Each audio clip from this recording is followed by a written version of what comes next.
비가 내리는 서울의 밤, 한강 다리 위에서 민석의 손이 내 손을 스치듯 지나갔다. 그 순간 그의 눈빛에 스며든 그늘은 한 해의 모든 추억을 삼켜버릴 듯 깊었다. 왜 우리는 이렇게 가까이 있는데 영원히 닿지 못할 것처럼 느껴지는 걸까? 그날 우리는 처음 만났다. 2024년 가을, 홍대 거리의 작은 카페에서. 나는 지훈, 25살의 그래픽 디자이너였다. 스케치북을 펼쳐놓고 커피를 마시며 창밖으로 쏟아지는 단풍잎을 바라보고 있었다. 삶이 지루하게 흘러가는 나날들 속에서 나는 항상 무언가 특별한 만남을 꿈꿔왔다. 그런데 그날 민석이 들어왔다. 27살의 건축가, 날카로운 턱선과 짧게 자른 머리카락이 인상적인 남자. 그는 창가 자리에 앉아 노트북을 열었고 나는 그의 손가락이 키보드를 두드리는 소리에 홀린 듯 시선을 고정했다. 실례지만 그 스케치 영감을 주네요. 그의 목소리가 먼저 울렸다. 부드럽지만 단호한 톤, 마치 건물의 기둥처럼 튼튼해 보였다. 우리는 자연스럽게 대화를 시작했다. 그는 서울의 오래된 한옥을 재건하는 프로젝트에 대해 이야기했고 나는 그 속에 숨겨진 감정의 층위를 디자인으로 표현하고 싶다고 말했다. 그날 우리는 3시간 동안 이야기를 나눴다. 그의 웃음은 드물었지만 한 번 터지면 가슴을 울리는 메아리처럼 깊었다. 우리는 번호를 교환했고 그게 시작이었다. 첫 데이트는 남산타워 아래 공원에서였다. 겨울이 다가오던 11월, 차가운 바람이 불어닥쳤지만 그의 손은 따뜻했다. 우리는 벤치에 앉아 도시의 불빛을 바라봤다. 너는 왜 디자인을 하냐? 그가 물었다. 나는 솔직히 말했다. 어린 시절, 가족의 기대 속에서 숨막히는 삶이었어. 디자인은 나의 자유야. 그는 잠시 침묵했다. 건축은 안정감을 주지. 무너지지 않는 걸 만들고 싶어. 그 말 속에 숨겨진 무게를 느꼈지만 나는 더 파고들지 않았다. 우리는 키스를 나눴다. 그의 입술은 부드럽고 그 순간 세상이 멈춘 듯했다. 그 후로 우리는 매일 연락했다. 민석은 바빴다. 프로젝트 마감에 쫓기며 새벽까지 일하는 나날들. 하지만 그는 항상 나를 위해 시간을 냈다. 주말이면 한강을 따라 산책하거나 작은 이탈리안 레스토랑에서 와인을 마시며 이야기를 나눴다. 나는 그의 삶에 스며들었다. 그의 아파트는 깔끔하고 미니멀했다. 회색 톤의 가구, 벽에 걸린 건축 도면들. 그곳에서 우리는 밤을 보냈다. 그의 가슴에 기대어 들으며 그의 심장 소리가 내 것처럼 느껴졌다.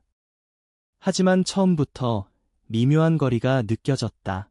민석은 가족 이야기를 피했다. 그냥 복잡해. 그는 웃으며 넘기곤 했다. 나는 이해하려 애썼다. 한국 사회에서 우리 같은 사랑은 여전히 그림자 속에 숨어야 했으니까. 부모님께는 친구로 소개하고 직장 동료들에게는 조심스럽게 숨겼다. 그럼에도 우리는 행복했다. 2025년 봄, 벚꽃이 피던 날, 우리는 공식적으로 함께 하기 시작했다. 지훈아, 너와 있으면 내가 나일 수 있어. 그의 고백은 평범했지만 내 가슴을 파고들었다. 시간이 흘렀다. 여름이 왔고 우리는 제주도로 여행을 떠났다. 푸른 바다 앞에서 손을 잡고 걸었다. 민석은 웃음이 많아졌다. 이게 사랑인가 봐. 그는 속삭였다. 나는 그의 변화에 기뻐했다. 하지만 밤바다를 보며 홀로 앉아있는 그의 뒷모습을 볼 때마다 무언가 불안이 스멀스멀 피어올랐다. 그는 왜 가끔 그렇게 멀어 보일까? 나는 내 감정을 직시했다. 사랑은 아름다웠지만 그 안에 숨겨진 상처를 건드릴까 봐 두려웠다. 가을이 다시 돌아왔다. 우리는 이제 1년째였다. 서울의 거리는 익숙해졌고 우리의 루틴도. 하지만 민석의 눈빛에 그늘이 더 짙어졌다. 프로젝트가 끝난 후 그는 더 피곤해 보였다. 쉬자, 지훈아. 그는 말했다. 우리는 한강변 카페에서 앉아 있었다. 그의 손이 내 손을 쥐었지만 그 힘은 약해져 있었다. 무슨 일 있어? 내가 물었다. 그는 고개를 저었다. 아니, 그냥 피곤할 뿐이야. 그날 밤 그의 아파트에서 우리는 조용히 누워 있었다. 그의 숨소리가 불규칙했다. 나는 그의 등을 쓰다듬으며 속으로 생각했다. 이 사랑이 지속될 수 있을까? 우리는 가까워졌지만 그의 마음 깊은 곳은 여전히 문이 잠겨 있었다. 다음 날 그는 갑자기 가족 모임에 가야 한다고 했다. 혼자 가도 돼? 내가 물었다. 응, 내가 있으면 더 복잡해질 테니까. 그의 말은 날카로웠다. 처음으로 느껴지는 거리감. 나는 혼자 남아 창밖을 보았다. 비가 다시 내리기 시작했다. 겨울이 다가오며 우리의 관계는 미묘하게 변했다. 민석은 더 자주 사라졌다. 전화는 짧아졌고 만남은 형식적이었다. 나는 내 삶에 집중하려 애썼다. 디자인 작업실에서 새로운 프로젝트를 시작했다. 친구들과의 모임에서 웃으며 시간을 보냈다. 하지만 밤이 되면 그의 빈자리가 아팠다. 민서가 우리 괜찮아 메시지를 보냈지만 답은 늦었다. 응, 바빠서. 그 단순한 단어들이 가슴을 찔렀다. 한 번은 그의 핸드폰이 울렸다. 엄마의 전화였다. 그는 황급히 받았고 목소리가 떨렸다. 네, 엄마. 고깔게요. 통화를 끊은 후 그는 창가에 서서 한참을 서 있었다. 나는 다가가 안으려 했지만 그는 몸을 피했다. 지훈아, 미안해. 나 아직 준비가 안 됐어. 그의 눈에 눈물이 고였다. 그 순간 나는 깨달았다. 그의 거리는 단순한 피로가 아니었다. 더 깊은 가족과 사회의 무게였다. 우리는 대화를 시도했다. 작은 식탁에 앉아 차를 마시며. 민서가 나한테 말해줄 수 없어? 왜 그렇게 멀어지는 거야? 내 목소리가 떨렸다. 그는 고개를 숙였다. 내 가족, 동생이 병들었어. 작년부터. 암이야. 내가 동생을 돌봐야 해. 그런데 이 사랑, 부모님께 말할 수 없어. 내가 약해질까봐. 그의 고백은 폭풍처럼 쏟아졌다. 작년 봄 동생의 진단이 내려진 후 그는 모든 걸 짊어지고 있었다. 사랑은 그에게 부담이 됐다. 너를 사랑하지만 내가 무너지면 너까지 끌어들일까 봐 두려웠어. 그 말을 듣는 순간 내 눈물이 흘렀다. 1년의 시간 속에서 그의 고통을 보지 못한 내가 미웠다. 우리는 서로를 끌어안았다. 함께 이겨내자. 내가 내 곁에 있을게. 나는 속삭였다. 그는 처음으로 진심으로 안겼다. 그날부터 우리는 천천히 문을 열기 시작했다. 동생의 병원 방문은 우리 관계의 전환점이었다. 서울의 큰 병원, 무거운 공기 속에서 민석의 동생, 20살의 수민이가 누워 있었다. 창백한 얼굴, 하지만 미소는 밝았다. 형, 이 오빠가 지훈 형이야. 예쁘네. 그녀의 장난기 어린 말에 우리는 웃었다. 나는 꽃다발을 들고 왔고 민석은 그녀의 손을 잡았다. 그곳에서 나는 그의 가족을 알게 됐다. 부모님은 아직 모르셨지만 수민이는 우리를 응원했다. 형, 행복해져. 지훈 오빠처럼 좋은 사람 만났잖아. 시간이 흘러 2025년 겨울이 깊어갔다. 민석의 프로젝트는 성공했고 동생의 치료는 호전되었다. 우리는 함께 크리스마스 마켓을 걸었다. 눈이 내리는 거리, 손에 든 핫초코. 지훈아, 고마워. 내가 있어서 버틸 수 있었어. 그의 말은 따뜻했다. 하지만 여전히 부모님께 털어놓지 못한 비밀이 우리 사이에 남아있었다. 새해가 밝았다. 우리는 결심했다.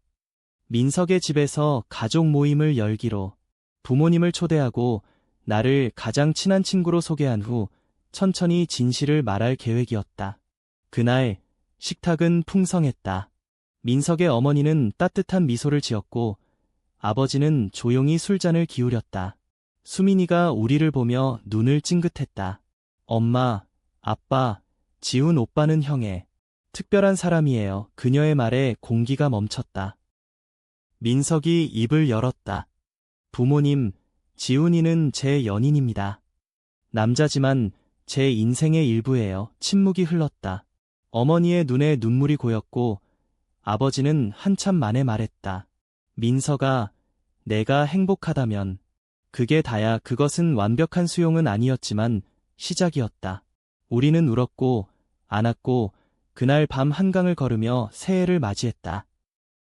시간은 우리를 변화시켰다. 민석은 더 열린 사람이 됐다. 그의 건축은 이제 개방된 공간을 테마로 했다. 나는 디자인에서 연결을 그렸다. 우리의 사랑은 더 깊어졌고 사회의 시선은 여전히 따가웠지만 우리는 서로를 지켰다. 1년의 거리는 결국 우리를 더 가까이 데려왔다. 사랑은 닿지 못할 이유를 드러내지만 그 속에서 우리는 성장한다. 영원한 여정 속에서. 민석의 고백 후 우리의 일상은 조용한 파도처럼 변했다. 서울의 봄은 다시 피어났지만 이번에는 벚꽃이 우리의 상처를 어루만지는 듯했다. 나는 여전히 디자인 스튜디오에서 일했다. 클라이언트의 요구에 쫓기며 밤늦게까지 모니터를 바라보는 나날들. 하지만 이제 내 스케치북에는 민석의 모습이 더 자주 그려졌다. 그의 미소, 그의 손, 그의 그늘진 눈빛. 디자인은 단순한 직업이 아니라 우리의 이야기를 담는 캔버스가 됐다. 민석은 병원과 작업실을 오갔다. 동생 수민이의 화학요법 세션이 이어지며 그의 피로는 쌓여갔다. 지훈아, 오늘은 피곤해서. 그는 전화로 말했다. 나는 이해했다. 대신 나는 집으로 가서 따뜻한 국물을 끓여두었다. 그가 돌아오면 식탁에 차려놓고 기다렸다. 너 때문에 살아. 그는 포옹하며 속삭였다. 그 작은 순간들이 우리의 연결고리였다. 어느 날 친구 모임에서 문제가 생겼다. 대학 시절부터의 절친 태준이가 우리 관계를 알게 됐다. 야, 지훈아, 민석이랑 진짜야? 그는 놀라며 물었다. 나는 고개를 끄덕였다. 응, 사랑해. 태준이는 한참 침묵하다 말했다. 좋아. 하지만 조심해. 세상이 아직 준비 안 됐으니까. 그의 말은 걱정이었지만 지지였다. 그날 밤 나는 민석에게 그 이야기를 했다. 그는 웃었다. 내 친구가 나쁘지 않네. 나도 내 친구들한테 말해볼까? 민석의 변화는 서서히 왔다. 그의 건축사무소 동료, 건축가 선배와의 대화에서 시작됐다. 민석아, 내 디자인에 감정이 더해졌어. 무슨 일 있었어? 선배가 물었다. 민석은 용기를 냈다. 사랑하는 사람이 생겼어요. 남자지만요. 선배는 놀라지 않았다. 그게 사랑은 사랑이야. 내 작업이 더 살아났어. 그 후 민석은 더 자신감이 생겼다. 우리는 함께 그의 다음 프로젝트를 논의했다. 열린 집, 가족과 연인이 함께 사는 공간. 그 설계도 속에 우리의 꿈이 스며들었다. 하지만 도전도 있었다. 온라인에서 LGBT 커뮤니티를 찾아봤을 때 수많은 이야기들이 쏟아졌다. 차별, 거부, 고립. 나는 민석에게 보여주며 말했다. 우리도 조심해야 해. 그는 고개를 끄덕였다. 하지만 숨기지 말자. 천천히 우리 페이스로. 우리는 서울의 프라이드 행사에 참가했다. 2025년 여름 광화문 광장에서 무지개 깃발 아래 수천 명의 목소리가 울렸다. 민석의 손이 내 손을 꽉 쥐었다. 두렵지만 행복해. 그의 말은 내 가슴을 뜨겁게 했다. 수민이의 상태가 좋아지며 가족 모임이 잦아졌다. 어머니는 나를 지훈 씨라고 부르며 요리를 나눠주었다. 민석이가 밝아졌어요. 고마워요. 그녀의 말에 나는 눈물이 핑 돌았다. 아버지는 여전히 말수가 적었지만 가끔 건축 잡지 봤어. 내 프로젝트 좋더라 라고 했다. 그것이 그의 방식이었다. 우리는 가족의 일부가 됐다. 하지만 완전한 수용까지는 시간이 필요했다. 여름 끝자락, 우리는 다시 제주로 갔다. 이번에는 휴식이었다. 검은 모래사장에서 발자국을 새기며 걸었다. 지훈아, 작년 이때 우리는 얼마나 어색했지?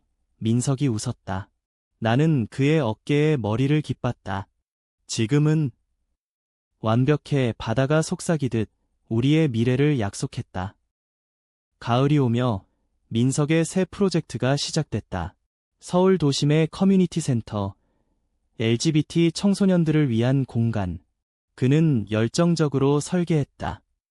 이 건물이 누군가의 안식처가 되길. 나는 그를 보며 자랑스러웠다. 내 디자인도 변했다. 브랜드 로고에 포용의 메시지를 넣었다. 우리의 사랑은 창작의 원천이 됐다. 하지만 작은 갈등이 생겼다. 민석의 어머니가 민석아, 결혼 생각은 없어? 라고 물었다. 그는 나를 보며 망설였다. 한국에서 우리 같은 결혼은 아직 꿈이었다. 엄마, 지훈이가 제 가족이에요. 그의 대답은 용감했다. 어머니는 한숨을 쉬었지만 알았어, 천천히 라고 했다. 그 후 우리는 서로를 더 소중히 여겼다. 겨울이 다가오며 수민이의 생일 파티를 열었다. 병원방에서 우리는 케이크를 자르고 노래를 불렀다. 오빠들, 사랑해, 수민이가 말했다. 가족 전체가 모인 그날, 나는 민석의 손을 잡고 속으로 기도했다. 이 행복이 지속되길. 새로운 해가 밝아오며 우리는 더 강해졌다. 민석의 프로젝트가 수상했고 나는 전시회를 열었다. 언론에서 우리를 커플 아티스트로 소개했다. 세상의 시선은 여전히 혼재됐지만 우리의 사랑은 흔들리지 않았다. 1년의 거리는 이제 다리를 놓았다. 우리는 서로의 거울이 됐다. 서로를 통해 자신을 발견했다. 2026년 봄, 우리의 두 번째 봄은 더 밝았다. 서울의 공원은 벚꽃으로 물들었고 우리는 다시 한강을 걸었다. 민석의 손은 이제 자연스럽게 내 허리를 감쌌다. 지훈아, 내가 내 인생의 설계도가 됐어. 그의 말은 로맨틱했다. 나는 웃으며 대답했다. 그럼 나는 내가 내 색채야. 작업은 바빴다. 민석의 커뮤니티 센터가 착공됐다. 현장 방문할 때마다 나는 그의 열정을 느꼈다. 이 공간이 누군가의 시작이 될 거야. 그는 말했다. 나는 사진을 찍으며 그 순간을 기록했다. 내 전시회는 성공적이었다. 갤러리에서 사람들은 우리의 작품을 보며 사랑의 힘이라고 속삭였다. 친구 태준이는 너희 덕에 용기 나네 라고 했다. 가족 관계도 안정됐다. 어머니는 나를 아들처럼 대했다. 함께 시장에 가서 재료를 사며 삶의 이야기를 나눴다. 민석이가 어렸을 때 항상 혼자 끙끙 앓았어. 이제 내가 있어서 다행이야. 그녀의 말에 나는 감사했다. 아버지는 여전히 서툴렀지만 책장에서 LGBT 관련 책을 빌려 읽는 걸 봤다. 공부 중이야. 그는 쑥스럽게 말했다. 하지만 도전은 계속됐다. 직장에서의 차별. 민석의 사무소에서 동료가 민석이 내 파트너 때문에 클라이언트가 꺼릴까? 라고 했다. 그는 단호했다. 그건 내 문제 아냐. 내 작업이 증명할 거야. 나는 그를 지지했다. 함께 싸우자. 우리는 온라인 커뮤니티에서 지지를 받았다. 비슷한 경험을 공유하는 사람들, 그들의 이야기가 우리를 강하게 했다. 여름 휴가로 부산을 갔다. 바다 바람이 상쾌했다. 해변에서 우리는 미래를 이야기했다. 언젠가 법이 바뀌면 결혼하자. 민석이 말했다. 나는 고개를 끄덕였다.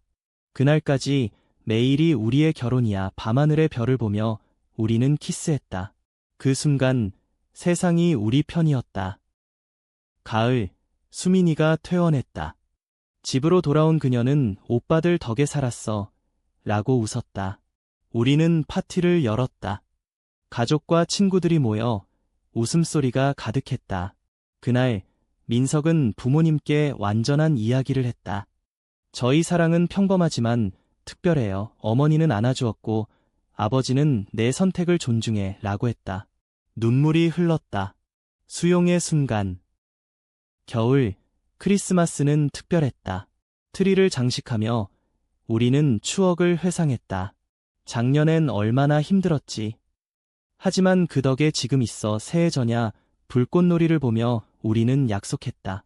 영원히 함께. 시간은 우리를 성숙시켰다. 민석은 멘토가 됐다.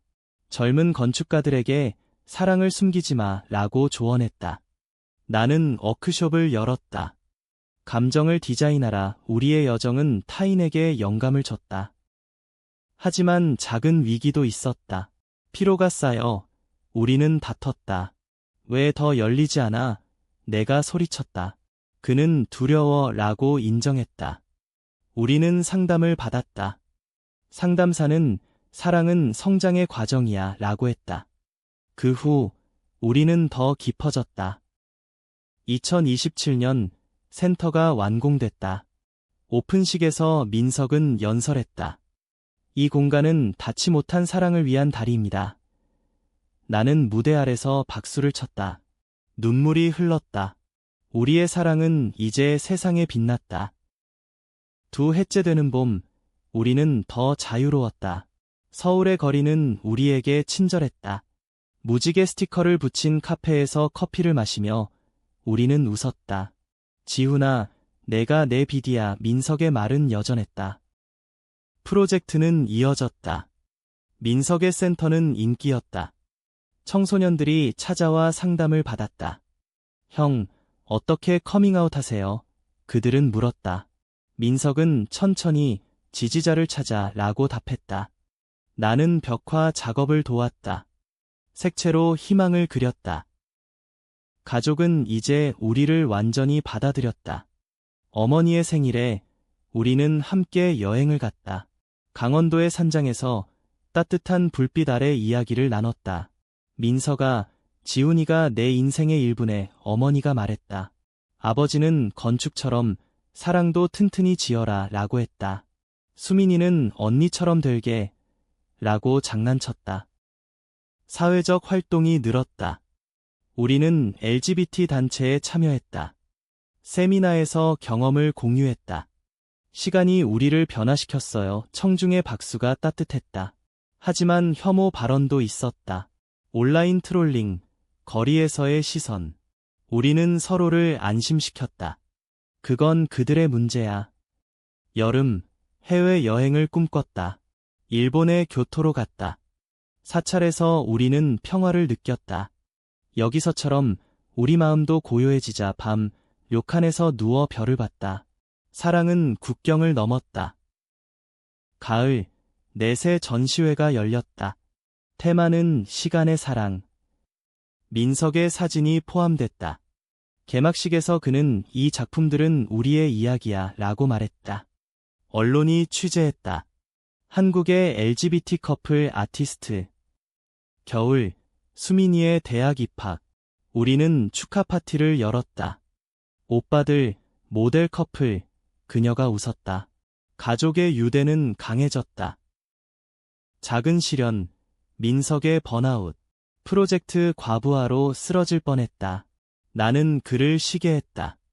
제주에서 힐링 여행. 내가 내 치료제야. 그는 말했다. 새해, 우리는 3년을 기념했다. 특별한 디너, 한강 유람선에서. 앞으로도 함께 불꽃이 터지며 우리의 약속을 비췄다. 우리의 성장은 계속됐다. 민석은 책을 썼다. 건축과 사랑. 나는 팟캐스트를 시작했다. 감정의 디자인. 우리는 서로의 스승이 됐다. 새해째 봄, 변화는 더 컸다. 센터가 확장됐다.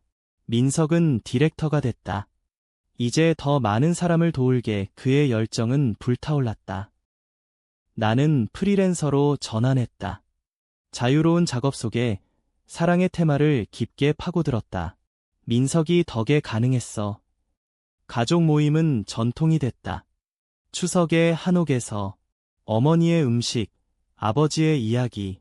너희가 자랑스러워. 그 말은 보물이었다. 사회운동. 우리는 법 개정 캠페인에 참여했다. 동성결혼 합법화 서명. 변화는 우리 손에. 거리 시위에서 손을 잡았다. 여름, 유럽 여행. 파리에서 에펠탑 아래 키스. 세계가 우리를 축복해. 자유의 공기. 가을, 수민이의 첫 연애. 오빠들처럼 되고 싶어. 우리는 조언했다. 솔직하게 사랑해. 겨울, 크리스마스 콘서트. 센터에서 노래와 이야기로 가득. 사랑은 연결이야. 실현. 내 가족 방문. 부모님께 털어놓음. 아들아, 내 행복이 우선이야. 수용의 기쁨. 새해. 4년. 홈파티. 친구 가족 모임. 웃음과 눈물. 우리는 멘토링 프로그램 시작. 젊은 커플 상담. 시간이 답이야. 내 해째 봄. 법이 바뀌었다. 동성결혼 합법화. 우리는 처음으로 결혼 서약. 법원에서 간단한 의식. 영원히. 센터는 국제적. 민석의 강연. 해외 초대. 내 책 출간. 사랑의 스케치. 베스트셀러. 가족, 어머니의 건강 문제. 우리는 간호. 함께라서 강해. 여름, 하와이 휴가. 해변 결혼식 재현. 가을, 수민이 졸업. 오빠들 영웅. 겨울, 첫 기념일. 여행. 실현, 미디어 스캔들. 하지만 지지 물결. 새해, 5년. 자선 행사. 성장, 우리는 부모됨 입양 꿈. 5해째 봄, 입양 절차. 작은 아이, 민준. 우리 가족. 센터 확장, 학교 프로그램. 내 갤러리 오픈. 가족의 색. 가족 여행, 제주. 행복의 사진. 여름, 페스티벌. 퍼포먼스. 가을, 민준의 첫 학교. 아빠들 사랑해. 겨울, 크리스마스 트리. 추억 장식. 실현, 건강 검사. 모두 괜찮음. 새해, 6년. 파티. 우리는 다큐멘터리 출연. 사랑의 여정. 6해째 봄. 민준의 성장. 아빠, 왜 두 아빠예요? 사랑으로. 센터상 민석의 연설. 닿지 못한 사랑은 이제 다리. 내 전시 투어. 세계. 가족, 손주, 수민의 결혼. 여름, 가족 캠핑. 가을, 민준 생일. 겨울, 7년 기념. 시련 극복, 더 강함. 결말, 10년 후, 회상. 1년의 거리는 영원의 다리. 우리는 여전히 손잡고 한강 걸음. 사랑은 시간 속 변화, 영원한 가치.